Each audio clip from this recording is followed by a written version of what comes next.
Hey now, this is the Inside BS Show. Boy, do we have a good one for you today. This is a show that gives you all the inside business secrets. I'm the godfather of growth. I'm here with my friend and partner, Nikki G. Good morning, Nicola. How are you? Hey, Dave. Good morning. I'm great. How are you?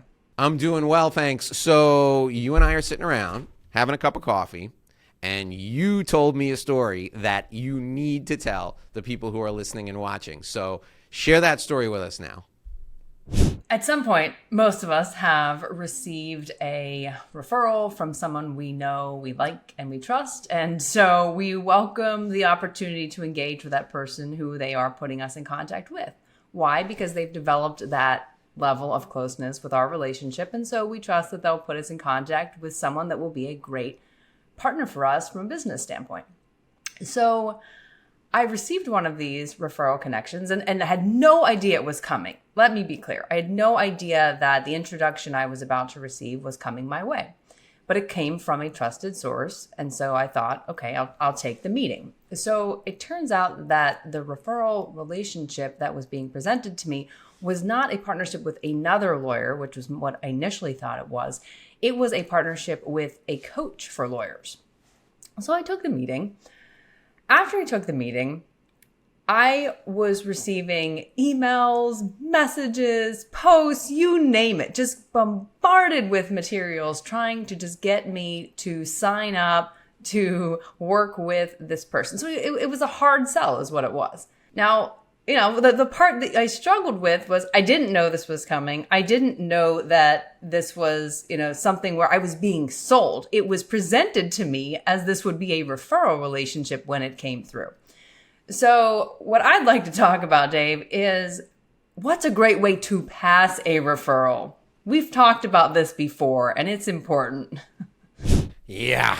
All right. Listen up. So this reminds me of a story that I love to tell to people, and it's one has an ending that you probably wouldn't expect. I'm sitting in a networking group, and I'm frustrated. I'm aggravated. I'm absolutely, quite frankly, pissed off that there is somebody who I'm basically sharing my seat with in this group. This woman has a business that's very similar to mine. It seems like she's targeting the same clients of mine. And I'm not sure how we're going to coexist in this group. I've been a member of this group for a little over a year. This person just shows up, and her goals, we met one-on-one, her goals seem to be almost identical to my goals. And I'm not sure if this is going to work out. And I'm thinking to myself, what do I do? Anybody that I would refer to her is probably going to be a good client for me. So how are the two of us going to make this work? Well, it turns out that this story is not only one that will help you understand what the point is, the entire issue that Nicola just raised, but it's one that taught me a lesson that I will keep with me for the rest of my life. And, well, before I get into that, let me answer your question directly. So if you are part of, there's a huge segment of people who listen to us who are part of the community that Nicola and I have built in ProVisors. You're part of the, as we stand here today, 8,500 people across the country who are part of this community. And this message is for you. In addition, this message is for, and by the way, lawyers are notoriously bad at this. So if you're a lawyer and you want referrals back, you got to listen to this because we are talking to you, okay? The first thing people need to realize is the way you give referrals is the way you're going to receive referrals, okay? I'm going to say that again. The way you send referrals out is the way referrals are going to be sent back to you. So if you are the type of person that throws out exactly what Nikki G just described, the blind email referral, if you're that person, you're going to get really crappy blind email referrals back. And you don't get to complain ever, because the way you give is the way you will receive. So if you're the person that goes, "Hey, Dave, I wanted to introduce you to Joe Smith. He's a business coach, and he's in Idaho, and he coaches lawyers. And because you guys both work with lawyers, I think it would be great for you to talk to each other. No, I don't want to talk to somebody who's my competition. Now, I know what you're thinking. Oh, Dave, it's co-opetition, and you guys can work together to form a relationship, and you can work with your complementary strengths. You know how that's worked out for me in my career? Really, really badly, because I pass the client over to that person for their strengths, and then they steal the client from me. So I don't want your crappy blind email referrals. Here's what you need to do. I met a lawyer coach. I know Dave Lorenzo, and although I think he's a lawyer coach, he's not, but I think he's a lawyer coach. Let me call Dave Lorenzo and see if this is a good connection for him. Takes 45 seconds. I answer the phone. Dave, I met this guy. He coaches lawyers. Do you want to meet him? No, thank you for thinking of me. I really appreciate it. But if you introduce me to that person, I will have to take an hour out of my day and meet with them because I don't want to make you look bad. I really appreciate you thinking of me. Please don't make that introduction. Keep me in mind for any other introductions in the future. And by the way, how can I help you? That's the way that call would go. Instead, you send me that blind email referral, and you know what I'm thinking? How quickly can I get my hands around your freaking neck to choke you because you're wasting my time talking to this idiot who I'm never going to do business with? So blind email referrals are terrible, terrible, terrible. You want to get on my bad list? Send me a blind email referral. There are 3 ways you can pass a referral. All right, Nikki G, you ready for this? Are you sitting down? Oh, I'm ready for this. I'm ready for this. This is, like I said, this is important. Here are the 3 ways you can pass a referral. The first is that really crappy way I just described. Don't do that ever. Okay? If you're going to do an email connection to someone, call first. Make sure it's a good connection. The second way you can pass a referral is you can call the person ahead of time and say, hey, Dave, listen, I got this referral for you. Is it a good fit? I say, yes, it's a perfect fit. You can ask me how I want to receive the referral. And if I say to you, listen, just get us on a phone call and then you can drop off the call and we'll talk. That's how I pass referrals, okay? I pass a lot of referrals to lawyers. It just so happens that people call me whenever they get in trouble. For example, the other night, and I told this story to Nicola just the other day. The other night, it's like a Saturday night. It's like 11:30. I'm half asleep, watching TV. The phone rings, and it's a guy who's got a client who's on Miami Beach, and he meets 2 girls from Latvia. It always starts with 2 girls from Latvia. I'm not sure what's going on with the 2 girls from Latvia, but they get around and they cause a lot of trouble. Meets 2 girls from Latvia. There's a dispute. The dispute winds up in a law enforcement situation, and this person, who happens to be a Wall Street guy, gets arrested. I get that call. So when I get those calls, what I always do is I always reach out on the phone, if I can, with one party on the line, get the other party on the line, and I say, listen, after I check to make sure this is a good referral, listen, I want to connect you two. I know you two can do business. I'm going to drop off the call now, and you guys can talk and see if you're a good fit.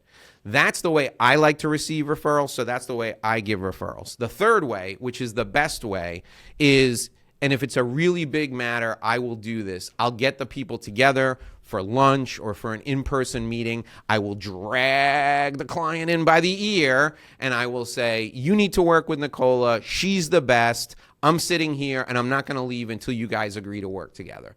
That's the third way. I only do that with really big matters or where there are really high stakes.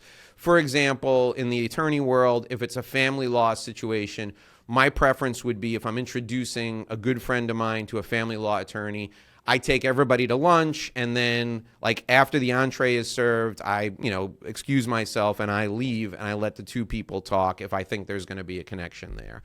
In the business world, you're most likely in a B2B setting outside of professional services, it's mostly going to be the second way, where you're connecting people on the phone. The key is, the big money takeaway is, you always check with both parties first, because if you don't, you may waste people's time.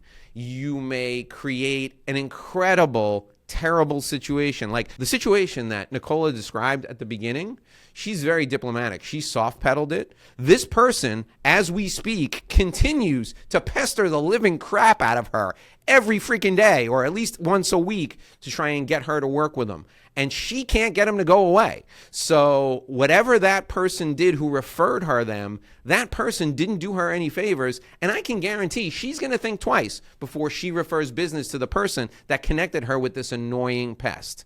So checking first, always, always, always requirement in passing referrals. Never do the blind email. And remember, the way you give is the way you will receive.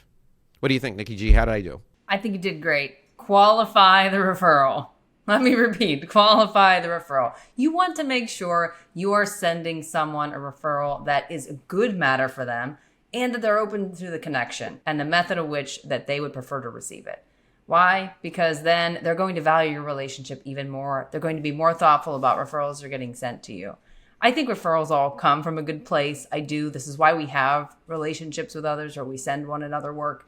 But there's a good way to do this. It's much more effective. And in the long run, this will help you build your relationships to be stronger. Yeah, absolutely. Listen, everybody has good intentions, but there are people who have good intentions that drive off cliffs every freaking day. Like, intentions don't make business, right? You need to have good intentions, and then you have to have good actions that follow those intentions. So do the right thing, qualify your referrals ahead of time, and then make the connection. I would rather see you send me one high-quality referral, just one every year, compared to 15, where 14 of them waste hours and hours and hours of my time, and then there's that one good referral. To me, that's what this is all about. So let's just close by finishing the story that I started with. Years ago, I had a really good friend who was a business coach, who was kind of similar to what I do. I'm a consultant. I tell people what to do. Coaches really bring out the best in other people. And she knew that she could work with this particular client, but she thought that the client was a better fit for me. So what did she do? She set up a lunch for the three of us. She introduced me to that client, and that client ended up becoming a client who's still a client of mine 17 years later. She qualified on both sides to make sure we were a good fit, but that's a 17-year client relationship that came from somebody doing the right thing up front, realizing the client was a better fit for me than for her. And in the end, she connected me with someone who has provided me the lifetime value of this relationship for me and my firm is phenomenal. And the person she connected me with is not just a great client, this person's also a phenomenal referral source. So saying that points out two things. She qualified the referral up front first. She was selfless and connected me with someone who she could have serviced, but she thought I was a better fit. That gave her great credibility among the two of us. My client has referred her an enormous amount of business over the years, and I worked with her for free to help her create a revenue stream in her business that has become her main business now. So if you think about it, what she gave up in sending that referral to me was something that ended up being an entire line of business for her for the long term. All right, Nikki G, take us home. Close us out. Thanks, Dave. This is the Inside BS Show. I'm Nikki G, and he is the godfather of growth, Dave Lorenzo. We'll see you next time.